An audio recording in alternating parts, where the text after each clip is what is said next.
আসসালামু আলাইকুম। আজকে আপনাদের জন্য নিয়ে এলাম খুব সহজ এবং কাজের একটি টিপস। অনেক তালের রস খুব সহজে কিভাবে আমরা বের করব এবং তার তিতা কিভাবে দূর করব সেটাই আজকের ভিডিওতে আপনাদেরকে দেখাবো। এর জন্য প্রথমে আমি পাকা তালকে খুব সুন্দরভাবে ধুয়ে নিয়েছি এবং তার চামড়া ছাড়িয়ে তালের শ্বাসগুলোকে আমি আলাদা করে নিয়েছি এবং তার থেকে আমি তার যে আঁশগুলো আছে শ্বাসটার থেকে আঁশগুলোকে আমি একটা কেচি দিয়ে কেটে নিচ্ছি। কেসিটা আসলে আমার কাপড় কাচার কেসি, এটাকে আমি ভালো করে তার মাজনি দিয়ে পরিষ্কার করে নিয়েছি। আমরা অনেকে আসলে তাল তিতা বলে তাল খেতে চাই না এবং তালের রস নেওয়াটা খুব ঝামেলা মনে করি, এই জন্য আমরা অনেকে এই কাজটা করতে চাই না।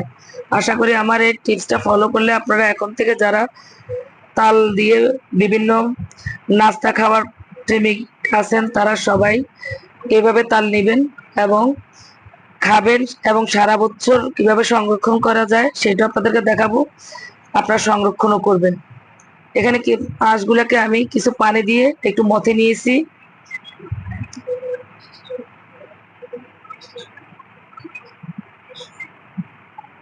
এখন একটা জালের মধ্যে নিয়ে আমি এগুলোকে চিপে চিপে তার রসগুলো বের করব। আশা করি আমার এই পদ্ধতিটা আপনাদের কাছে অনেক ভালো লেগেছে। যদি ভালো লেগে থাকে তাহলে অবশ্যই লাইক কমেন্ট এবং শেয়ার করে আমার পাশে থাকবেন। আর যদি এটা আপনাদের খুবই কাজে লাগে তাহলে আশা করি ধন্যবাদটা আপনারা আমাকেই দিবেন।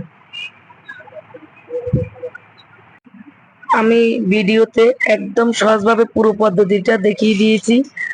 আপনারা ভিডিওটা শেষ পর্যন্ত দেখেছেন যারা, তাদের সবাইকে অসংখ্য ধন্যবাদ এবং আশা করি আপনারা এই পদ্ধতিটা অবশ্যই অবলম্বন করবেন।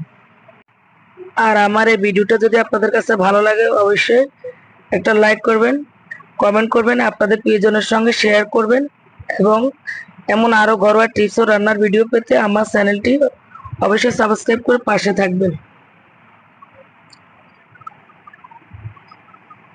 দেখুন মাশাআল্লাহ আমার তালের রসগুলো কি সুন্দরভাবে আমি নিয়ে নিয়েছি। আমার আসলে 3 থেকে 4 মিনিট সর্বোচ্চ লেগেছে। আশা করি আপনারাও খুব সহজে এবং অল্প সময় তালের রস বের করে নিতে পারবেন। এই তালটাতে যতই তিতা থাকুক না কেন আমি কিভাবে সহজে বের করবো সেটা আপনাদের দেখিয়ে দিচ্ছি। এর জন্য আমার একটা লাগবে, হয়তো আমি একটা গামছা নিতে পারি বা সুতির একটা পাতলা কাপড় নিতে পারি। তার মধ্যে আমি সবগুলো তালের রস ঢেলে দিয়েছি। দিয়ে আমি যে কোনো একটা সিঙ্কে বা কোনো কিছুর সাথে বেঁধে রেখে দিব 2 থেকে 3 ঘন্টা। আমরা তালের রসটা বের করে চেষ্টা করব সবসময় তা সংরক্ষণ করবো বা ইউজ করার থাকলে আমরা ইউজ করে ফেলবো। বেশিক্ষণ আমরা অবশ্যই এটাকে বাইরে রাখবো না। এটাকে আমি ঝুলিয়ে রেখেছি। দেখুন এগুলো মনে হচ্ছে তাল, আসলে এটা তাল না, এটা তালের তিতা। এভাবে আমরা খুব সহজে তালের তিতা বের করতে পারি।